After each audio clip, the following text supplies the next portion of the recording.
Tarea.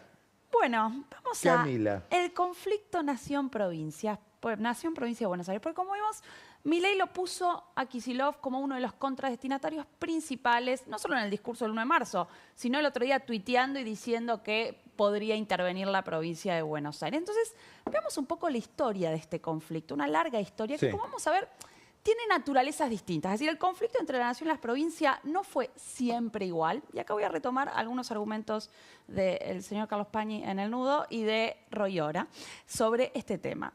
Lo primero que hay que decir es que hay un antes y un después a partir de 1880. Es decir, hay un tipo de conflicto en el siglo XIX hasta 1880 y otro tipo de conflicto posterior.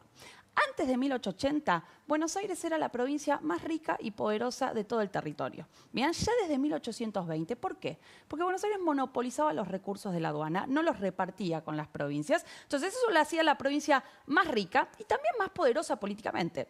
Y como monopolizaba los recursos de la aduana, durante muchas décadas Buenos Aires no quiso repartir esos recursos. ¿Qué hacía? Evitaba que se organice una constituyente y se sancione una constitución. El gran hacedor de esta idea era Juan Manuel de Rosas, ¿no? Procrastinemos la organización constitucional para no repartir los recursos de la aduana. Finalmente, en 1800... ¿Tendría algún pichirilo? Sí, ahí está, claro. En 1853 sancionamos la constitución. ¿Qué hace Buenos Aires? Se separa del resto de las provincias. ¿Por qué? Bueno, para no repartir justamente los recursos de la aduana. Y vamos a tener entonces una separación entre la Confederación Argentina y la República de Buenos Aires hasta 1860. Recién en 1862 tenemos la unificación, se reparten los recursos de la aduana, pero Buenos Aires no cede todo. ¿Por qué? Porque la provincia de Buenos Aires no quiere entregar la capital federal, su ciudad más importante. Reparto los recursos de la aduana, pero la ciudad de Buenos Aires sigue siendo parte de la provincia. ¿Qué significaba eso? Bueno, por ejemplo, el presidente y el Congreso eran considerados huéspedes dentro de la ciudad de Buenos Aires. ¿Por qué? Porque dependían de la provincia en algún punto. Entonces, la provincia de Buenos Aires seguía siendo la provincia más fuerte y competía en algún punto con la nación. ¿Cuándo esto se termina? 1880. Por eso 1880 es un antes y un después. ¿Qué pasa en ese contexto?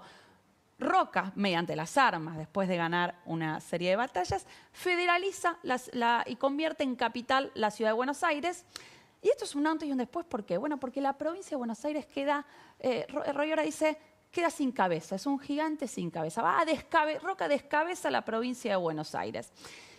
Y ahí el conflicto cambia. Buenos Aires ya no es la provincia más rica y la más poderosa. Buenos Aires se convierte en una provincia muy difícil de gobernar.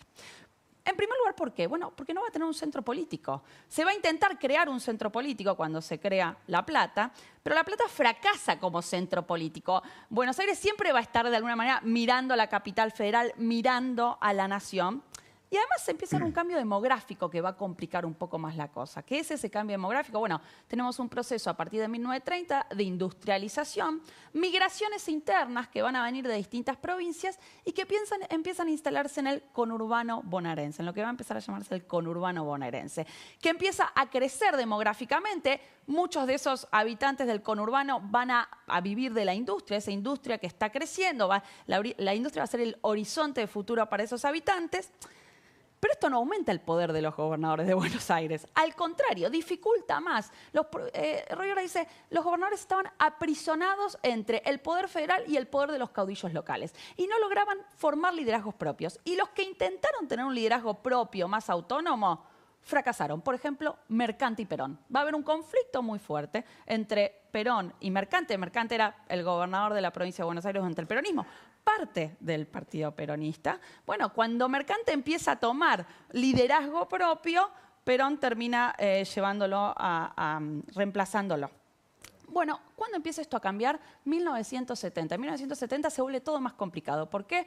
Porque hay un declive en el proceso de industrialización y lo que empezamos a tener entonces es, en toda esa población demográfica del conurbano empieza a perder trabajo. Empezamos a tener una pobreza sistémica, sobre todo hacia la década del 90, y esto se vuelve explosivo. Y la explosión es el 2001. Y ahí también hay un cambio político que hace más difícil entender esta situación, que es lo que vos llamás la conurbanización de la política. Es decir, cómo para poder gobernar el país tenés que poder gobernar la provincia de Buenos Aires. ¿Por qué? Porque el peso demográfico que tiene, pero también por la situación social que hay en esa provincia de Buenos Aires.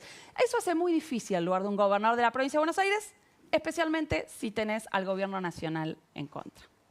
Excelente. Gracias, Ana. Gracias, Camila. Vamos ya a un corte y